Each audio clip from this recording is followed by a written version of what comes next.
Welcome to the Dice Tower, a series of videos about games and the people who play them. And now, here's your host, the wargame expert, Marco Arnaudo. I don't know if you ever find yourself in this situation when it's very late at night, you're tired, you just want to go to bed in 15-20 minutes, nobody's around to play anything, you won't have the time to set up and play a solitaire anyways, but still you would not mind playing something. Well, if you ever find yourself in that situation, a good solution might be Airborne in my pocket. It is a solitaire game that can be downloaded and printed for free from the internet. It started as a variant of the game Zombie in My Pocket, and then it became its own game, and now it has a lot of expansions and a campaign book, a lot of things related to it. The topic is D-Day. You are a paratrooper landing behind enemy lines in the morning of D-Day. Your task is to find some explosives and to enter a German bunker full of very unfriendly soldiers and blow up the guns that are going to fire on the approaching ships, of course, in the morning of the landings. After you do that, you also have to try to get out of the bunker alive. Not a very easy task, and in fact, it's not a game that you will win very often. It's a game, as I said, you can print and just make your own copy for free, or you can have it printed professionally like I did, and as you can see, it really is a game that fits in your pocket. They're not just saying. The components of the game are basically a deck of event cards, not a deck of cards that you use in different scenarios, different campaigns and variants of the game, but we're going to talk only about the basic game today. And then you have two decks of tiles, one with outside locations which you shuffle after you have put aside the drop zone, which is your starting area, and a deck of inside locations that again you shuffle after you have taken aside the entrance, which you will use later. You also have a card to track your health. You place a marker here, 6 is your starting value, and you will move it down as you get wounded or up as you heal. You keep track of the time that's passing, and also if there are special situations that you put a marker here to remind you if you're in the red alert situation, if you're wounded, can carry only one item, or if your weapon jammed. Also, you have two item cards, and you will place a marker on a certain item when you're carrying it, and then you will add or remove markers as needed to record the items that you are finding or losing during the game. So you start from here, and what you do at the beginning is you shuffle this event deck.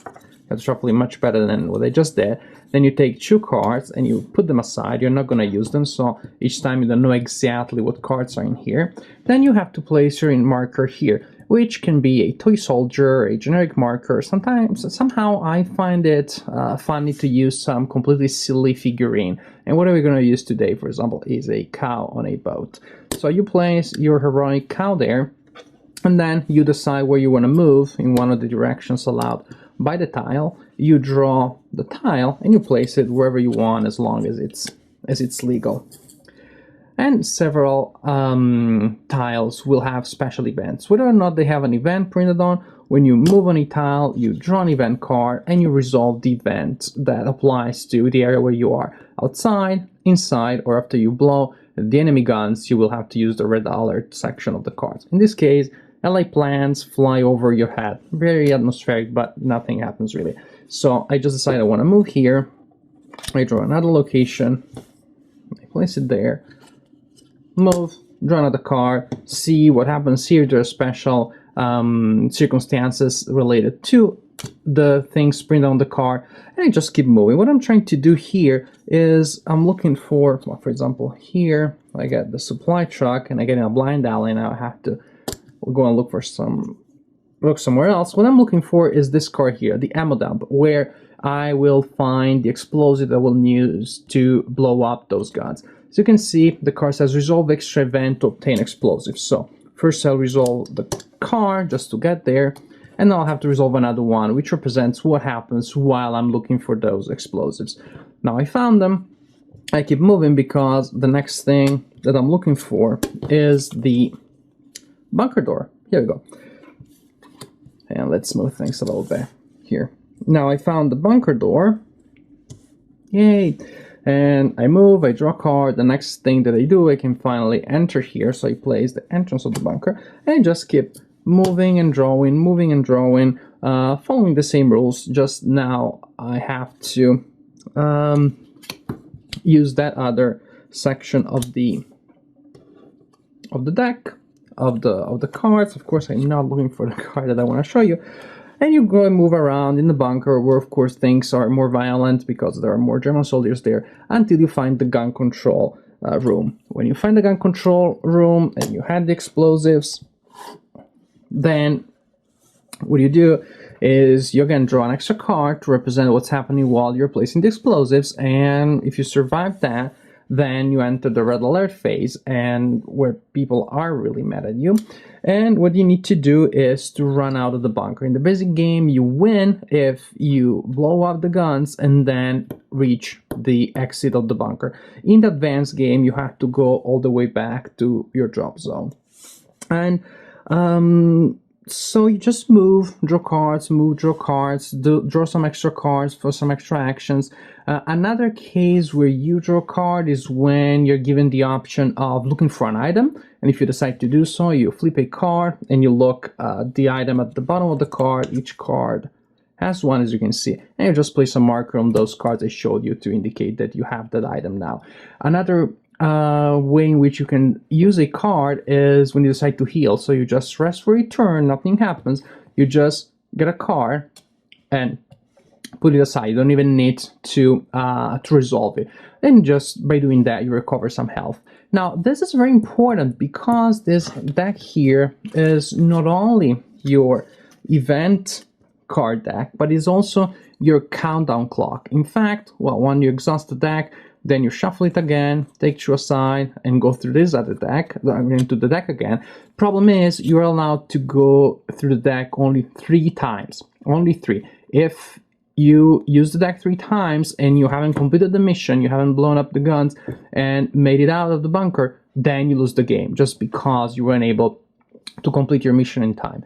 And that means that you really have to budget time well and be careful. If you spend too much time healing your wounds or looking for items, then you are at risk of running out of time. Of course, if you don't get any items, if you don't heal your wounds, then it's dangerous as well, because you might fall in combat. Combat is extremely straightforward and simple. It's very mathematical. When you encounter some enemy soldiers, there will be a number of enemies that you're encountering. Then you look at your cards, at your object cards, and you see the firepower of the weapon that you're carrying. So for example, if you're carrying a Colt, you have a firepower 1. If you're using the rifle, it's 2.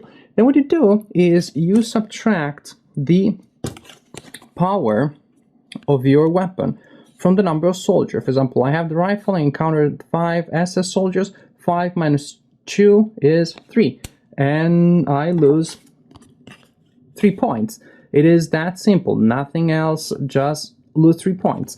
And so you can see it's very mathematical. There isn't much that you can do, but just taking those hits, the only option that you have is evading, which means you can move, you can just escape from a fight by moving into a tile that you had already seen before. So it's particularly useful when you're running away after blowing up the guns. And if you decide to do that, you just immediately and automatically move in the tile where you have already been, and you lose 1 health. So it's pretty easy. It's not such a hard choice. Pretty easy to do the math. Sometimes, should I lose 4 points or 1? I think I'll just evade.